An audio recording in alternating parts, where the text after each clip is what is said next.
Welcome to the Music Matters podcast. I go by the name Kevin Beggs, and this is Bradley Denniston. Hey guys, how are you? Episode 6 here. We're gonna get right into it. I want to just go right into music talk.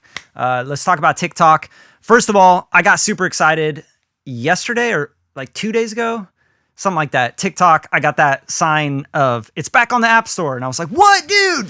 I don't know why I got Trump. excited. I don't know. Yeah. Trump. No, I got hyped, dude, because I felt like it was a win for artists, for independent artists. And my experience with TikTok so far with my independent artist career and making content for independent artists, because that's what I do, right? I make content for people that are trying to record themselves, produce themselves, mix and master themselves. And I'm just trying to teach everybody all the stuff I've learned in the last, 2.5 decades, doing music. So I thought it was a big win. I was like, oh, fuck yeah, dude, we're back. Like, we got TikTok back, we got Instagram, we got YouTube. And I think there's also a sense of competition that I love, right? So for me, it's like this, okay? I don't know, you tell me how you feel about this, but like, I get this idea in my head where if TikTok's getting banned, then like Instagram can do whatever it wants, right? And they start stealing like the things that TikTok was doing. But then the algorithm's different, and it's just not supportive of independent artists. I can clearly state that because I see what happens on TikTok, and I'm a practitioner, and I see what happens on Instagram, and I see what happens on YouTube for independent artists promoting their music and making content around their music. And I think there's something great about the competition of having a TikTok, Instagram, YouTube, and even like, I hope another one comes around, just so we can have more competition. Truth Social. Truth Social. That's the name of the game right there. Trump just getting in on the independent music market. Y'all drop your hottest 16 bars, bro.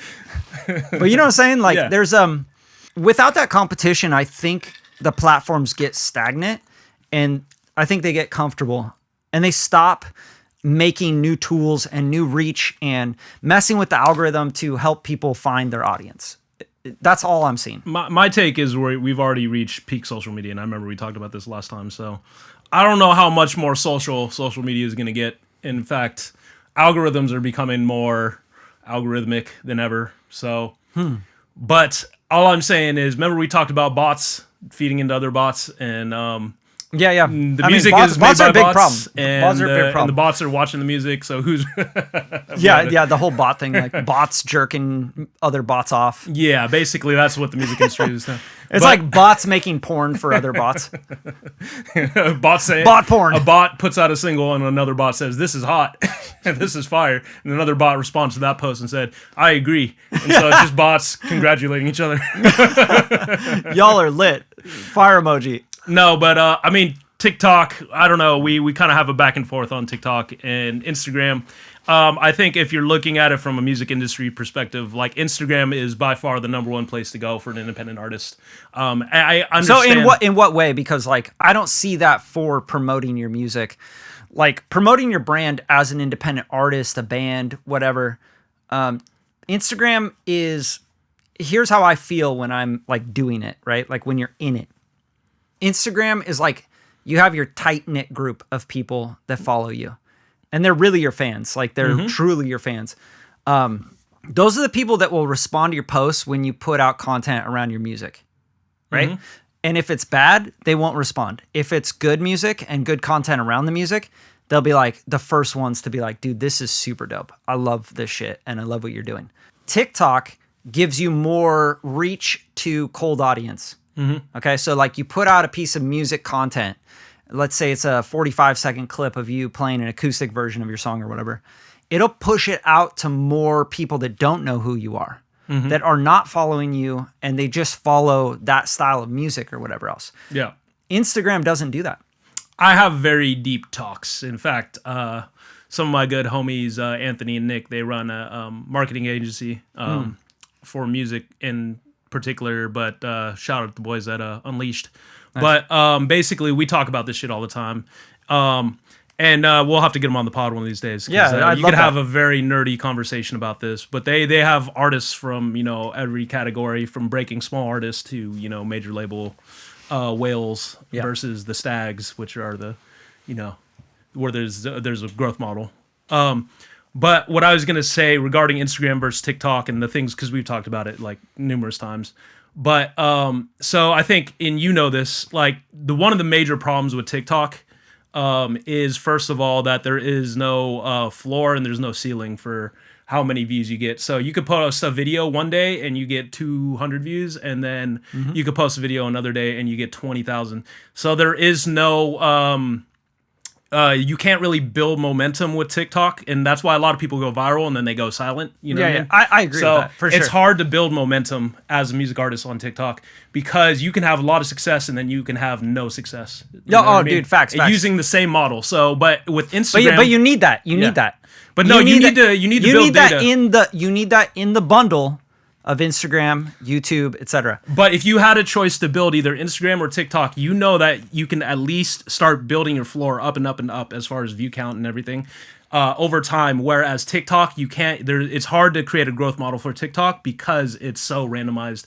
But I think also another major problem with TikTok is, and we've discussed this on the previous podcast, is the conversion problem. Where Instagram, it's a lot easier to convert from a listener on Instagram, from a video that you posted, to Spotify follower, Spotify stream, versus TikTok. TikTok hates having the follower leave the platform, and this is something we've talked about even on a previous podcast. So the conversion side is trash with TikTok, and I think so I will push back on you on that one, because the first to implement the add to Spotify, add to Apple Music was TikTok. It was not Instagram. It was not YouTube. YouTube actually will kind of shadow ban you if you start to link out, right? You're saying YouTube, right? Yeah, and same thing with Instagram. And TikTok was the first to have on the video where you can click on the sound, right, that you're using on the video, which is your song, hopefully, if you're making a video about your song. And then it would say add to Spotify, add to Apple Music. You could add it directly to your playlist. And you're not leaving the platform, but you're adding it to your playlist.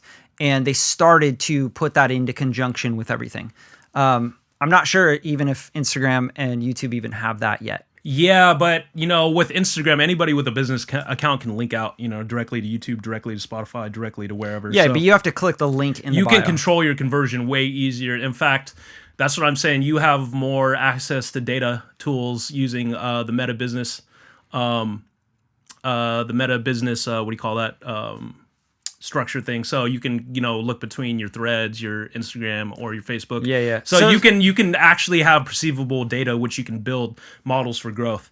Whereas TikTok, you do have access to certain metrics, but it's, like I said, it's really hard to build a growth model on TikTok. And in fact, that's, I think, a lot of, if you ask anybody who's blew up on TikTok, that's like they struggle so much because the algorithm, and you could say for both, the algorithm basically hates on you, whatever platform you're using. Of course, early TikTok, like I said, we could compare early TikTok and early Instagram. I'm just talking about where it's at in 2025, not where it's at right now, though. For me personally, like when I'm using it, I see that there's more of a music community on TikTok. And I mean that, like, independent artists, independent producers, engineers, etc., that are there. They're on TikTok. They're like brought together more on TikTok. Instagram to me feels more like an ad platform for that. So you're serving ads a lot more, right? You have a lot more ads for plugin vendors, music production courses, how to build your business with music production. You know what I mean? It's not the same. It doesn't feel as organic on Instagram. And that's just from a practitioner standpoint. Yeah. As far as like running ads and the data points on Instagram, what I do like for independent artists is the fact that you can track which ones of your like posts are doing really well, and you can then see how many link outs. You can see you can jump into Meta, into the business ads manager and stuff, and you could boost those posts, or you can make conversion campaigns where people click to go to your mailing list, etc. I think that's pretty powerful. And also, obviously, Meta ads, like in Facebook ads, is going to Super be powerful. It's going to be everything. Yeah. And you were talking about your friends running an agency.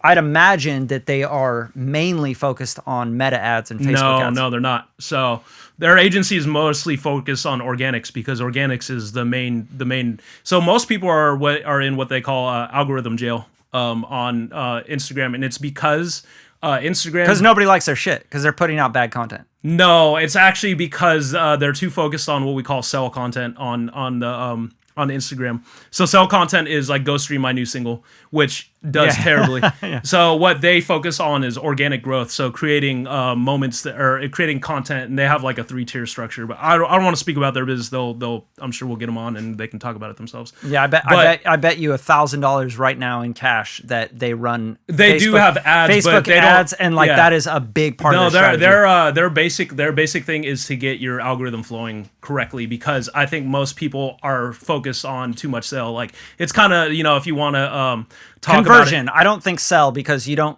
not selling anything. You're trying to convert people to go somewhere else to listen. Yeah, to they're your music. basically trying to get you into the fan To take an zone. action. Yeah, but the whole point though is, I think the point that I was trying to make is that most people, and this is stuff that we talked about years ago on the Radiant podcast, is even the Gary V model of jab jab right hook. Too many people are just doing straight right hooks. Just right hook, yeah, right just hook, basically right hook. buy go stream, go stream, go stream, Yeah. go stream, go stream. They basically, and that's the algorithm picks that up really easily. Like it knows when you're trying to sell too much. So. No, that's a good point. Yeah. So let me just point this out, because I want to add value to you guys, right? That's what this podcast is really about. It's not about just us sitting here drinking beers and talking shit. When he's talking about jab, jab, jab, right hook, and adding value before you go for an ask, that's really, really important for everything, for any independent artist, music producer, audio engineer. You're trying to build a client base. You're trying to build a business in music. This goes for your mailing list, goes for your socials, goes for your shows, the live shows you play. It goes for your live streams and everything else you do. What I personally try to do is add a ton of value to everybody, right? And I don't ever do any asks. I'm really bad at that. I'm really bad at that. On social media, I don't go like, yeah, guys, go check out my, my new song, or guys, go buy my thing, or join my mailing list. I'm not doing that. I don't do call to actions. And the reason I don't do it is because I've realized that if I just keep putting myself out there and I keep sharing and keep showing people my music, right? Not like necessarily telling people go listen to it somewhere else, just sharing it, right? Like, hey, this is a song, not even like, just make a music thing, record you singing your song. You know what I mean? There's no call to action. I think call to action is a really bad thing right now.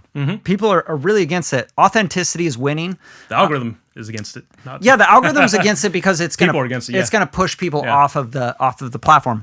So what he's saying is a lot of people are throwing too many right hooks. The reason that doesn't land is because when the platforms like Instagram, TikTok, YouTube even, they all have ads. They all have ad platforms, and that's how these social media platforms stay in business. It's literally how they trade as publicly traded companies. It's ads. It's all ads. 100% ads. Attention-based system. TikTok Studio ads, right? Instagram and Meta ads, YouTube ads, and Google AdWords, right? These are all ad platforms, just like TV was back in the days. So if you understand that, then you understand that you're trying to make an ad for free. And if you try to make an ad for free, they're going to hit your ass. They're going to be like, get out of here, algorithm jail. Now remember, this is really key right here. Every time you make a post on Instagram, on TikTok, on YouTube Shorts, the first thing that happens when you upload your video, the AI, the systems that they've invested trillions of dollars into, not millions, not billions. $1 trillion. $1 trillion. You know what I'm saying? Like trillions of dollars have gone into these platforms, AIs and servers and all these things that are literally the first thing it does is analyzes the video. So it analyzes the text you put on screen, whether that's the captions you burned in, what you're saying. If you're a hot girl or not. When you're singing, like it will literally analyze everything about the post. So if you're like, go check out my new song on Spotify, right away, it's like flagged, right?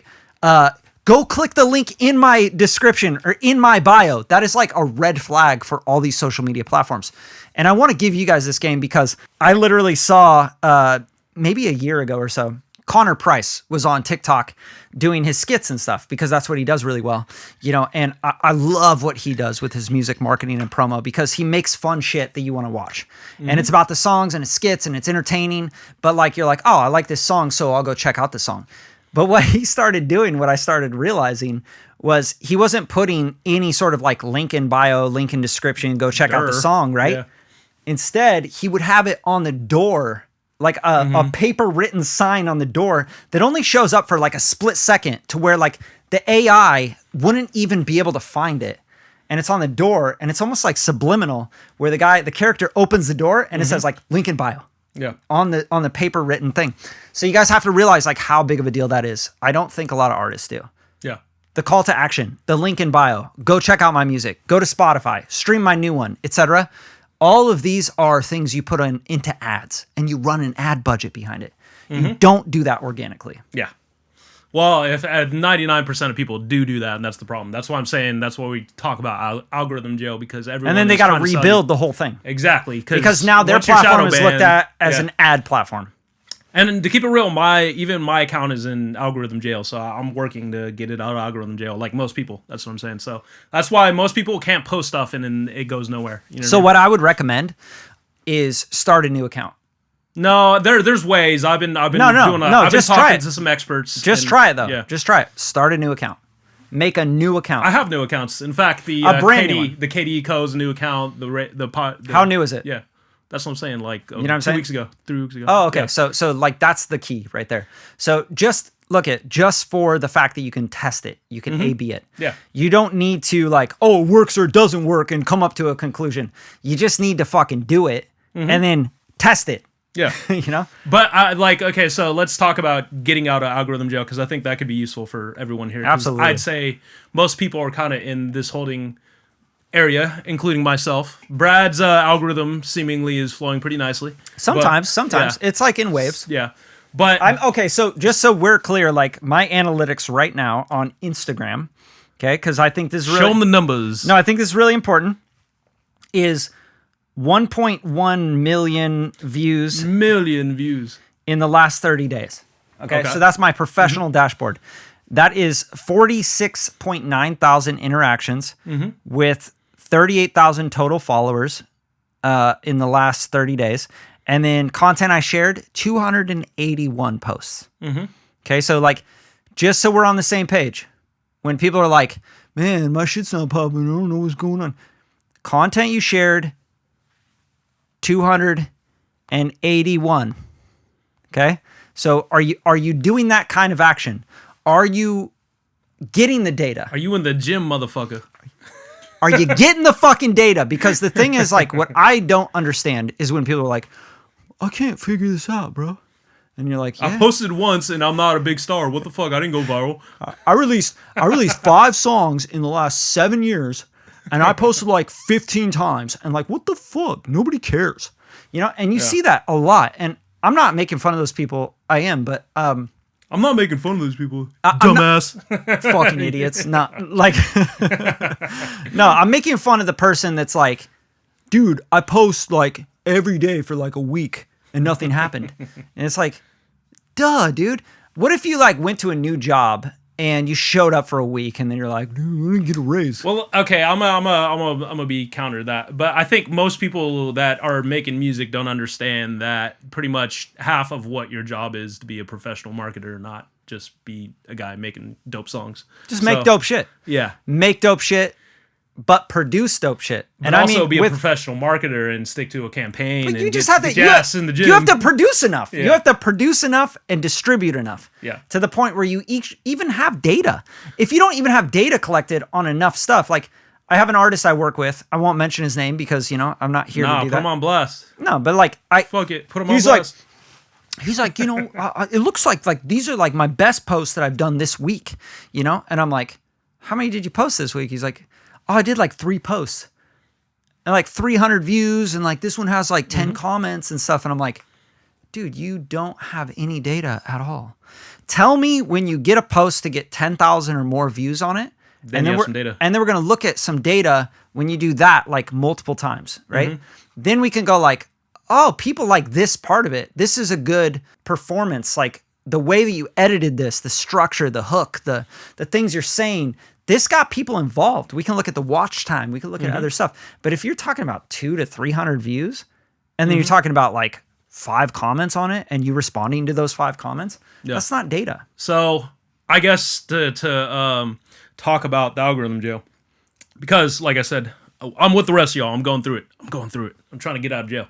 But me too. We're always, all of us are, dude. So what the algorithm does is the reason why your posts and my posts and most people's posts don't do shit is because either you've trained the algorithm to hate you, which is you tried to sell too hard, like we talked about previously, or basically you're going against what your algorithm is trained to, which is certain things. So that's a good point. If you're posting like your dog on your algorithm, then all of a sudden you're trying to sell your music. It's like, no, everyone responds to your dog. Why are you trying to sell some music now? You know what I mean? Keep posting dog shit. You know what I mean?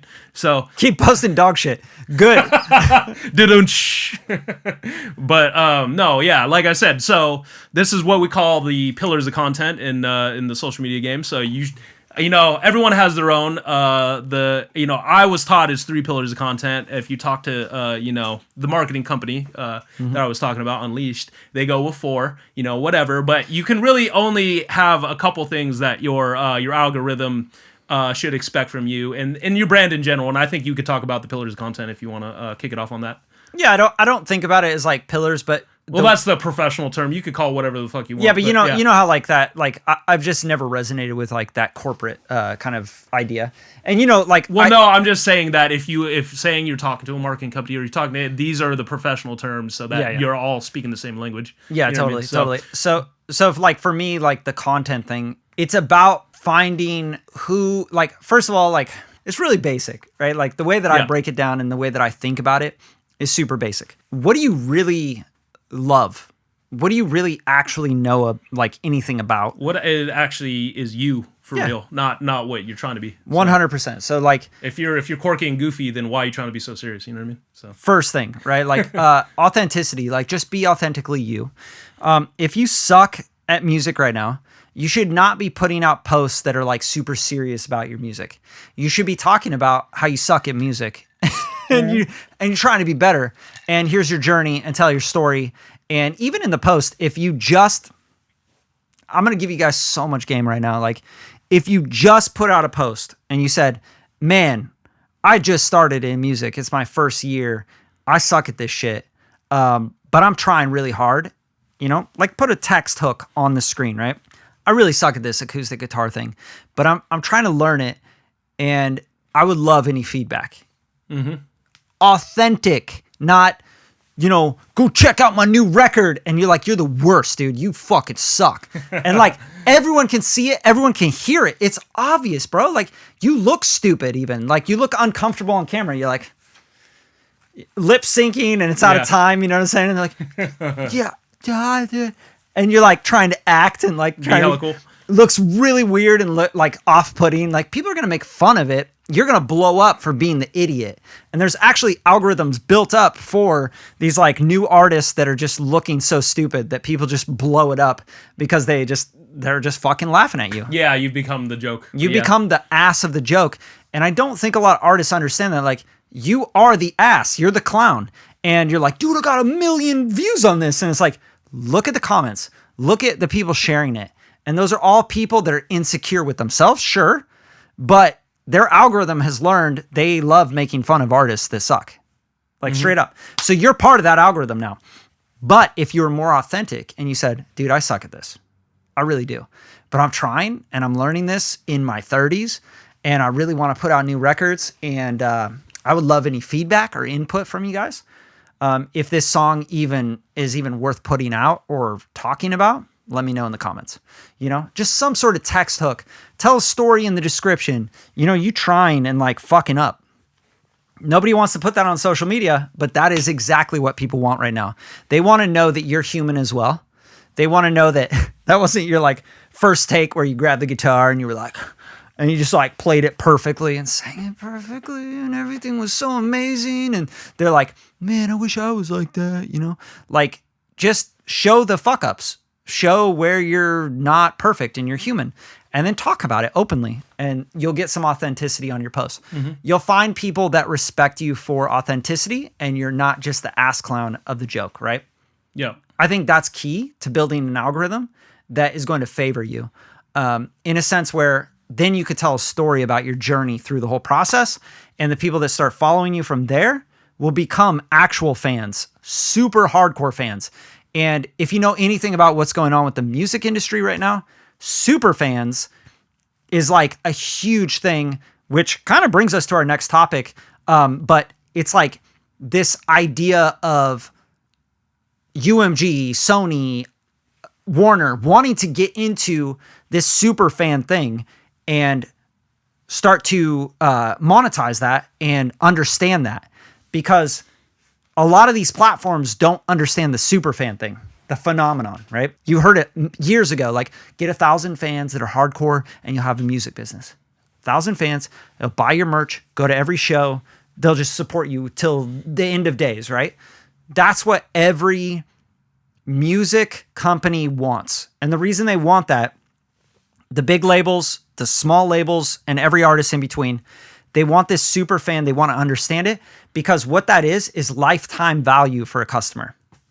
So if Kevin brought in a new customer for production, for mixing, for like making music with, right?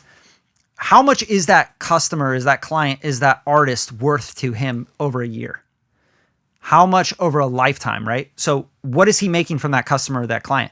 If it's $500 per year, it's like, okay, how many, you're going to need a lot of clients, right? But what if you can make that one artist and that one client worth $5,000 a year, right? That's what these labels want. They're trying to figure that out. And that's what you got to figure out with your content. You got to figure out how you can. Yeah. So I guess to swing it back to what I was saying with the pillars, like you can only have so many niches inside of your music brand. So like I said, with pillars of content, there are different niches. So I think a lot of people go into social media and they go left, right, up and down, center, and they're going 10 million different directions when you need to niche down. I think you start small and then you can go wide later. But that's the problem, is everyone just starts wide. And that goes with their music too. You know, they do some R&B shit, and then all of a sudden they're doing a rock song, and then all of a sudden they're doing, you know what I mean? You really have to hone down exactly what you're presenting to the world, and that's what the algorithm is going to learn about what you're presenting and what you are. You have to niche down. So when they say the pillars, you have to pick 3 niches that you're going to do. Whether, and this is for content. This is not even particularly your music, but you have to niche down what you're presenting. So basically with that, so if you post a lot about your dog, then you have dog content. If you post a lot about your kids and your family, you have family content. And if you post a lot about your music, then you have music content. But then if you post a lot, you know what I mean? You can only have a couple niches before the algorithm starts hating you because you're going left, right, up, center, down. And then it notices that everybody responds to a certain type of content, and then you're trying to present a different type of content, which is mostly sales content. Go stream my shit, go stream my shit, go stream my shit. And no one responds to it. It knows that, you know what I mean? The more you present that content, the more the algorithm hates on you. So getting out of algorithm jail, and what, the way to do it these days, and you can talk about this, which is, my recommendation is using trial reels, because what trial reels does is present to new audiences and tests how your reel does with new audiences before it even posts to your page. Yep. So why don't you explain a little bit about trial reels? Yeah, trial reels also with shorts and YouTube. They do the same thing with A/B testing on thumbnails. Split test, yeah. Yeah, so split testing, and it's funny that it took so long for these platforms to actually offer. Yeah, it's like marketing 101 shit. You know what I mean? It makes no sense, and it makes me think that they want people to fuck it all up. Yeah. You know what I mean? Like, they want that division. They want the lower class and the elite. And I just don't get it. I don't understand it. We're in 2025, and it was just months ago, not even a year ago, that they introduced these kind of things. You know, reels. Trial reels. Duh, dude. Well, people were doing that, except they didn't have that feature, and that was a pain in the ass to do before. Yeah, so trial reels is it's a great tool. It's like a testing tool.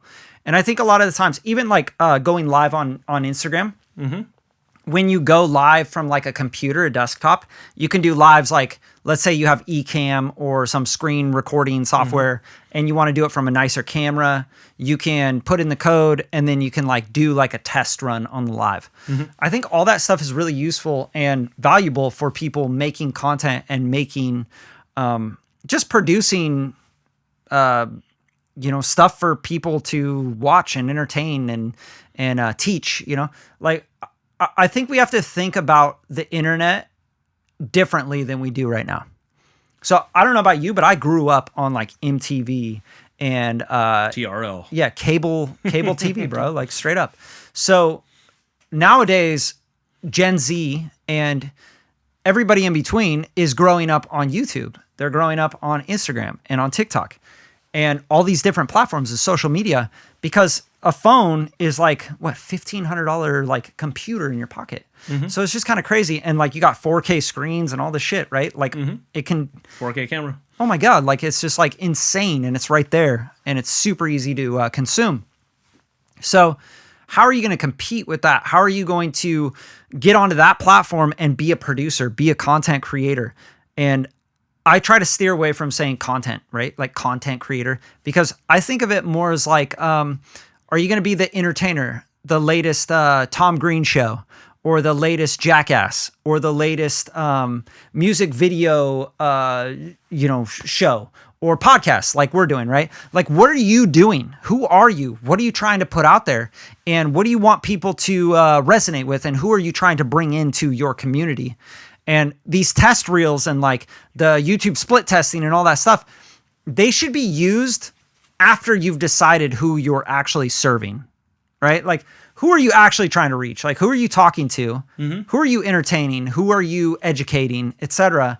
And then you should think about like, okay, now I need to test this. I need to test this on a cold audience. Yeah, so that's what trial reels is basically allowing you to test your shit on the algorithm before you even post it, which is the whole point.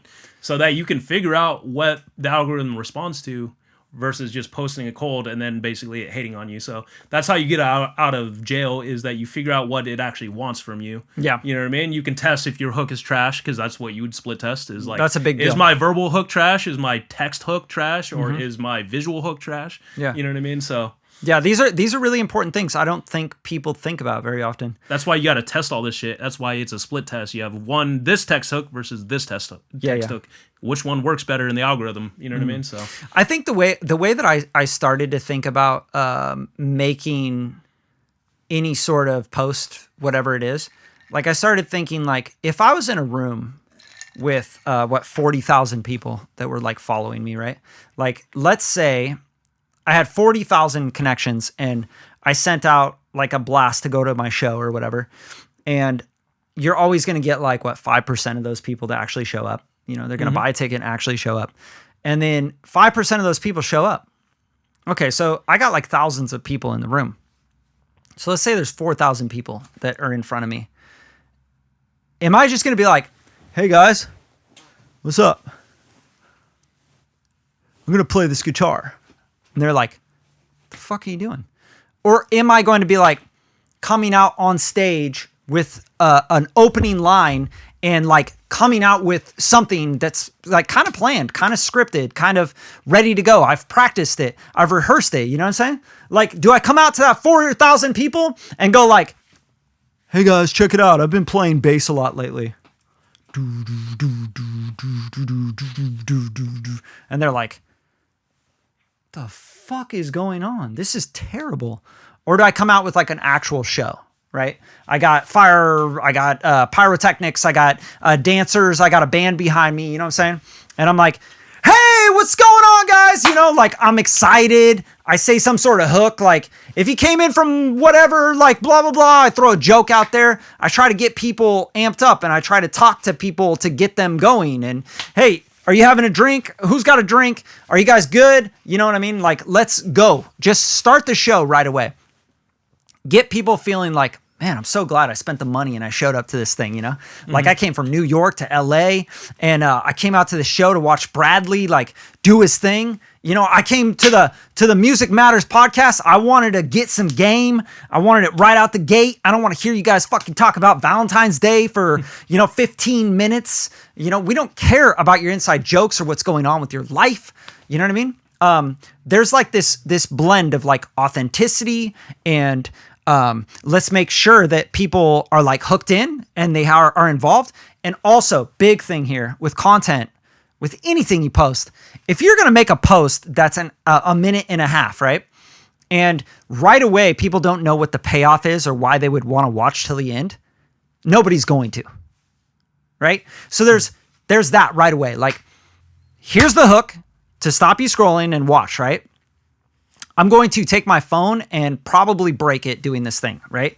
And I drop it in tequila or whatever. Right? I don't know what it is. Like something stupid, right? And people are like, oh my God, what the fuck, But check it out. I can heighten that hook. I could say, I'm going to take this brand new iPhone 15 Pro Max that cost me $1,500. I'm going to drop it and see if it lasts in this tequila. But hey, first let's light it on fire. What the fuck? I'm watching this. What is going to happen? Right? And then you got to give the promise at the end. Like you got to tell them what this thing is about and what the end is going to be about. So what's the payoff? Why do I want to just see this phone do this thing? What is the stake? And I think like that's really important. A lot of people don't think about stakes. They don't think about stakes with their content. Why do I want to stick around? Why do I want to watch this whole reel? Why do I want to spend 90 seconds of my time right now on this phone watching this when I can watch a billion other things? Mm-hmm. So if you can format that, if you could stop people from scrolling and they go like, I got to watch this. This is crazy. But then also in that first 3 to 5 seconds of your hook and your video, you can give people an idea of what the payoff will be at the end. Mm-hmm. Then they're going to watch. And then the whole time through the video for 90 seconds, you're rehooking them, right? You're in a new location. Your phone's doing a new thing. The phone starts glitching, right? It's like, oh my God, I think it's breaking, They're like, oh my God, what's going to happen? You have to keep people entertained. You have to keep people engaged. Again, going back to like growing up on MTV and Tom Green Show and shit, right? Mm-hmm. One thing that those shows always did for me was like, I'd be watching the Tom Green Show and, they'd go back to the studio after he was out on the streets getting all these people's reaction, doing weird shit, mm-hmm. laying on the ground with French bread taped to his face with duct tape, right? Like, or Jackass, right? Yeah, just doing crazy shit. And then they go back to the studio and then he'd be taking vats of milk out of his shirt and like putting like, spraying them on his co-host, you know what I mean? So you're like, the whole time you're like, what the fuck? And it's so like unexpected, And I think if you can be unexpected, but in a deliberate way with your content nowadays, you can keep people entertained. You can educate people. Mm-hmm. You can give people value with their time, right? Yeah. Like, and then the biggest thing, and this is kind of like the nugget that hopefully you guys get at the end of this whole spiel. The biggest thing is that Instagram cares the most about shares. Mm-hmm. Okay. The CEO shares are the biggest. Okay. Mm-hmm. So saves are the second biggest, but shares are the biggest. So Instagram is trying to, as a social media platform, trying to get people social and engaged in the platform, which means we want people to be talking in the comments, like long chats, right? Mm-hmm. So engage people. If someone's trolling or they're like being an asshole in your comments, have a conversation with them, right? Mm-hmm. Like you don't have to come back at them like, well, fuck you. You can be like, well, I see. Actually, you can. You can. And in fact, the algorithm loves confrontation. So we know but it's not good. It's not good in long term, but in short term, it's great. Short term, it's great, but like in the long term, you're just curating that vibe. Yeah. Okay. So like, and believe me, I've tried that. Like the best way to do this is to engage those haters, those people that are making those bad comments, mm-hmm. and ask them questions and get deeper into it and be like, hey man, where are you from? Like, like talk to them and like get mm-hmm. them engaged, because at the end of the day, you'll realize they're just like a 12-year-old that got a hold of their dad's phone. You know mm-hmm. what I mean? And they're just... Yeah, the internet's a troll fucking paradise. Yeah, so. The internet's a terrible place. It's a really god-awful place. But at the end of the day, if you can get people to have a great experience, and share the content because they think it's hilarious or they got something out of it and they like really learned something and they want to share it because it ups their status, right? They're like, see, when I share this, it makes me seem like I know what I'm doing with production, mixing or whatever in the music industry. Like, I'm going to share this because it makes my status go up. And that's what people care about. They don't want to lower their status. They're not going to share something that's dog shit and be like, yo, go tap in with my friend's new single.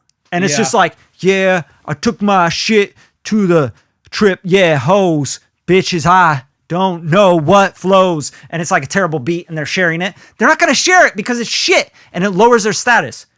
And people don't understand that. They think that, oh, dude, nobody supports me. Nobody supports me, bro. No, my friends don't even support me. My family doesn't even support me. No, bro, you make shit. And when you make shit, you don't hire anybody. You don't get any help. And you think you can do it all your own. And you just keep putting out garbage, right? Nobody's sharing it because it's going to lower their status. It's going to make them look stupid if they share your stuff. I think, you know what? I don't blame people. I think the problem is that people don't understand what they're doing. I do blame people. Because right now, yes, the real requirement in the music industry is being a professional marketer. I kid you not. And if you're told anything else, then you have it confused. But there's certain things that professional marketing has changed. No, professional marketing is now in the hands of the people, which is the crazy part. It has changed completely. Because you could pay a professional marketing company, and I'm not even talking about I'm talking about some of the random shit, and they could fuck up your algorithm. And bad.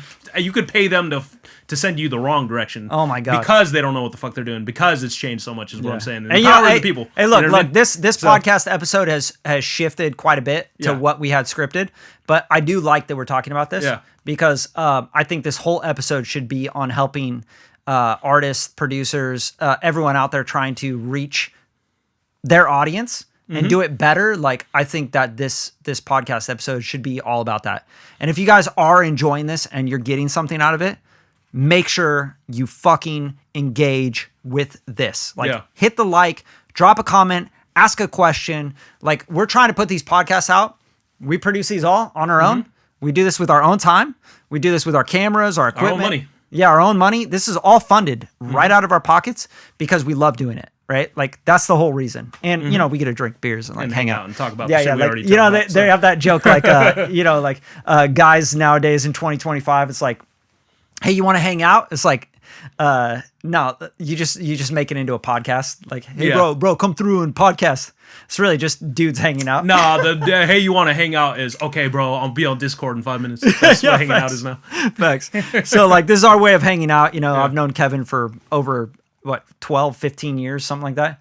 It's been a long time. I met you when I was 18, and I'm 34 now, so it's been quite a while. Yeah, so, this is just good friends chatting and going through the music journey together, But that's we can actually hit some of those topics because they're still all relevant to what we're already talking about. Of course, yeah. But what I was gonna say, just to wrap up, I didn't mean to cut you off. I just really want people to understand this is not scripted.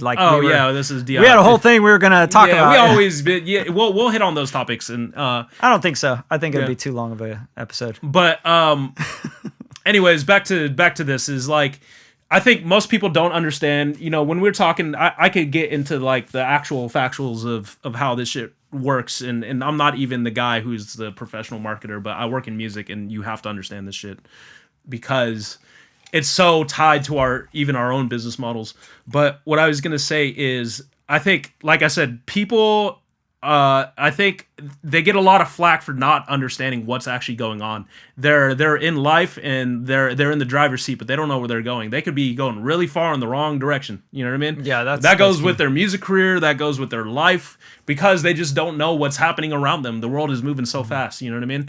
And so it's hard. That's a hard thing right now. So I don't blame people, and I know you say you do. Everything's your fault. At the end of the day, everything's your fault. And, that's something me and you live by. But we're not gonna come through the camera and save the day. All I'm saying is I can sympathize with the average independent artist is what I'm saying. So I think people in the know, the hard part is that we know so much that it's so second nature. It's the curse of knowledge is what they say. You know what I mean?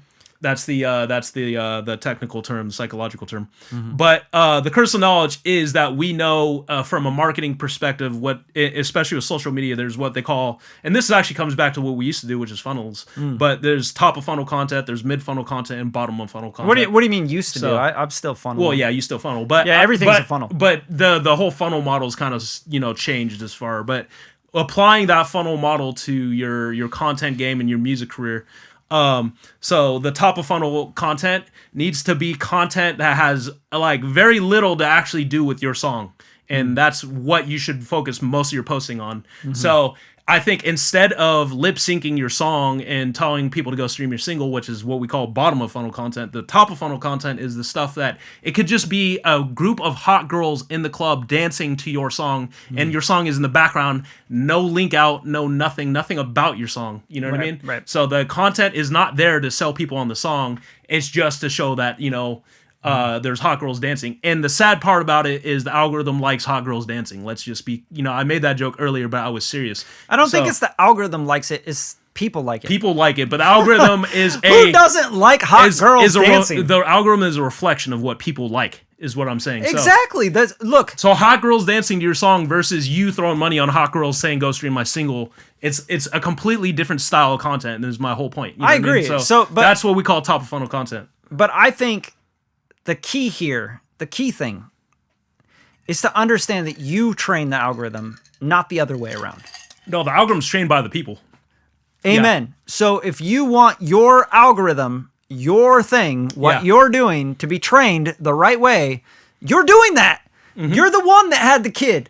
You had the fucking dog and you didn't train it and it's pissing on the carpet. Yeah. Your kid, you didn't raise right. And you didn't get any coaching, and you didn't pay for any fucking anything. Like, you did that. You raised that kid that now is doing crazy shit and stealing shit. That's the key. So I think people like to use the algorithm as a scapegoat. Look, dude, whatever you put out there is what you're going to get. And I think the reason people hate this idea of the algorithm and why they keep using it as a scapegoat, because it's the mystery, it's the big question mark, because they don't understand it and they don't understand what it is, and they like to think it's the That's part of it. That's part of it. Boogeyman theory. That's part of it. But another thing is, and another theory is that you're training this algorithm. It's very, very smart, right? So it's looking at all the data points, trillions of data points of things you're putting out there into the world. Watch time.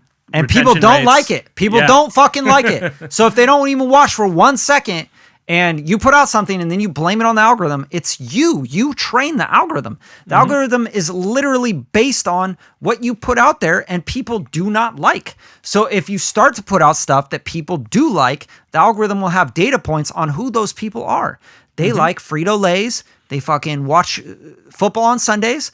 They like Gibson guitars. And they do this, this, and this. And literally, you couldn't even imagine all the data points. So you're the one fucking it up. You're the one putting out stuff going like, I just want people to go to my song and stream it. That's not how life works. I just want this hot girl to marry me and have kids with me. That's not how life works. I just want to have $1 million in my bank account and not have any financial problems. That's not how fucking life works. So if you think that the internet is any different than everything else that you're doing in your life. Everyone should just care. Everyone should just care. They should go stream my song. I should get 1 million things. I should get signed by a major label. They should give me $1 million to make a record. And I should be in a major studio and everyone should love everything I'm doing. Are you fucking kidding me? Well, look, I should have ultimate health, be able to run a marathon no problem, not even being out of breath. I should be able to fuck for hours and have an amazing life. Everything should be perfect. You know what I mean? Well, that's what you're saying, though. Like, I'll everything I put out should be gold. Like, there's a lot of guys in this world, and I can talk about this, that think that they can stay at home, eat Cheetos, and play video games, and then a bad bitch is just gonna want to come. They're gonna fall into their lap, bro. And fall into their lap. Straight up. That's how use that analogy to compare it to the music now, the music industry. And the algorithm and your content and your songs with and everything else. Your music and your algorithm. You just want to sit there and eat Cheetos and play video games and expect a bad bitch to want to come and do whatever freaky shit to you. Dude, you know what I mean? Look, let me how the world works. Let me show you the kind of effort people put into making a post. Hey guys, what's up, man? I'm so hyped because my new song's coming out. You guys should definitely click that link in the description, man. It's so hyped about this shit, man. Man, they fucking blow up, you know?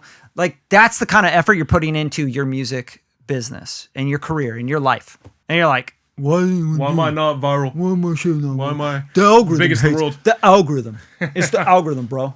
And they all sit around and just like tell each other that it's the algorithm. You know, I don't want to be that guy because I'm not that guy.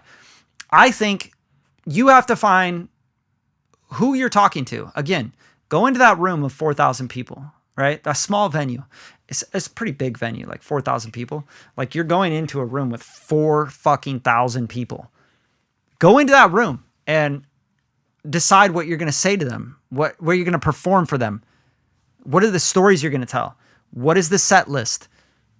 What are you offering? Like, are you doing a free giveaway? Are you giving them some shit? Right? Like they came in, they're giving you their time, right?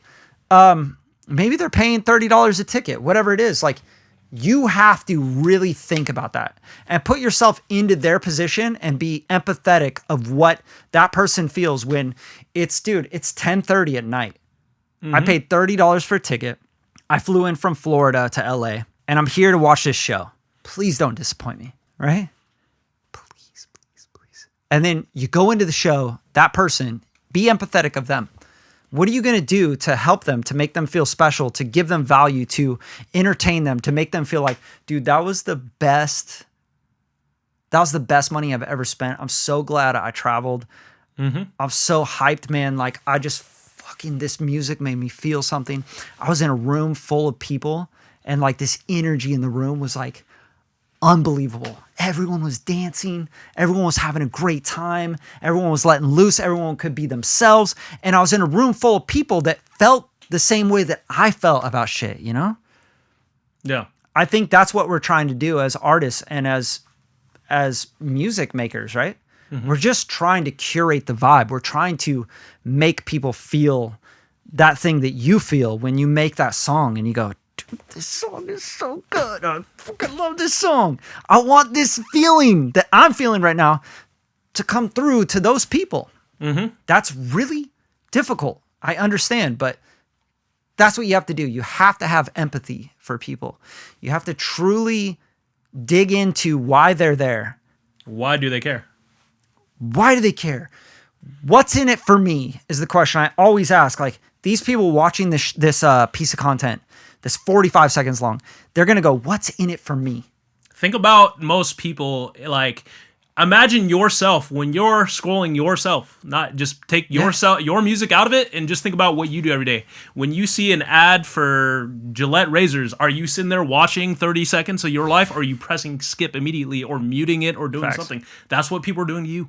So they're hitting mute, skip, get this guy out of my page. You know what I mean? Just the same way you do that to Gillette razors or whatever, DiGiorno's pizza. You're like, I've heard this ad 1,000 times. I don't want to hear it 1,000 more. You know what I mean? Get this out of here.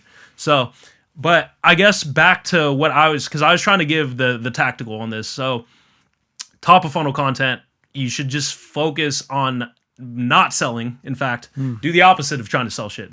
So basically figure out where the audience is. If the audience is people who like Coldplay, you know what I mean? Because your music is in that realm, like pop rock or, you know what I mean? And like ambient, say you're pop rock ambient. That's singer-songwriter, whatever. So you want to target Coldplay fans. Figure out what Coldplay fans, what they want to hear that's not selling them shit. You know what I mean? So figure out how to get in front of those people without trying to sell them your music. Give them a vibe, give them something to laugh about. You know, make a joke. You can do anything but try to sell your music. Yep. But if you can get attention, that's the most important part, is get their attention. That's all you got to do. That's the hook. The hook is supposed to stop them. Well, the hook is, there needs to be a hook in every layer of whatever. Yeah. But I'm saying at the beginning, just get attention. All it is getting attention. You know what I mean? The middle funnel is the conversion. The conversion is, I make music too. You know what I mean? So now you're introducing the fact that, here's a song that I was thinking of, like, here's like a little guitar riff. That's middle funnel. Yep. And then bottom of funnel is my new single is out, which is what everyone is trying to do, the right hook shit.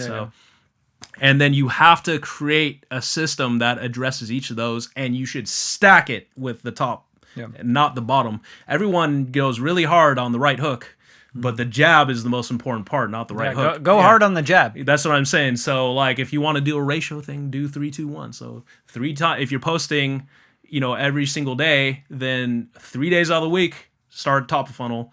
2 days out of the week, go middle funnel conversion, and then 1 day a week, do a sell piece of content. But don't do 5 days a week sell content, which is what people do. So. Yeah. But that's what I'm saying. If you want to just get to the actual factuals, I think like most people just kind of have this all fucked up about how this works, because you have to give people a reason to care. Give them value before you go for the ask. You know what I mean? It's basic stuff that we've kind of talked about over years now, but you know what I mean? That's the main thing with it. But I think we started this topic to swing this all the way back is platforming. We were talking about the different platforms: YouTube, Instagram, TikTok. And I think this is really important to know as well. Like, where do you belong? You know what I mean? As far as platforms, with what you're doing with your music or what you're doing with your content, whatever your brand represents, you have to figure out where people are going to live. Like, you know what I mean? As far as content, because certain things do better on certain platforms. Like I have an artist that I work with that it does amazing with acoustic covers on TikTok. And his second biggest platform is YouTube. He can't get Instagram to pop no matter what he does. You know what I mean?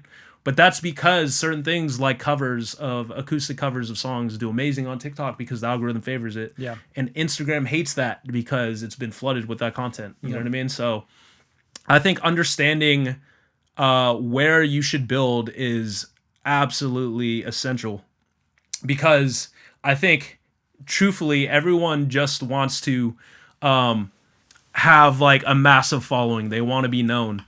But I think the wrong approach that they do is they think like, oh, well, I like looking at Instagram, or, oh, I spend most of my time on TikTok, so I want to become big on TikTok because that's where I care. It's really about who the people that care, where they located, and where does the algorithm favor the content that you create. You know what I mean? So understanding those things, because we know for a fact that YouTube loves people covering music. So if you're gonna do cover music, go to YouTube. TikTok has an amazing explore algorithm for that stuff. You know what I mean? Yeah. So, and then too, it's like you were talking earlier about the actual types of content and why people would care. You're talking about hooks and stuff like that. I think people have to think about why people would care in the first place. Like, if you just go cover, I don't know, what's the newest hottest song right now? Yeah, I mean, you could, whatever. If you're covering Die With A Smile by Bruno Mars, you know what I mean? Right now, that's like the number 2 on the chart, or number 1, it fluctuates. But, it's been there for quite a while. But my whole point is, if you're going to cover that, what are you going to do that is so different from every other million people that are covering that same song? You know what I mean?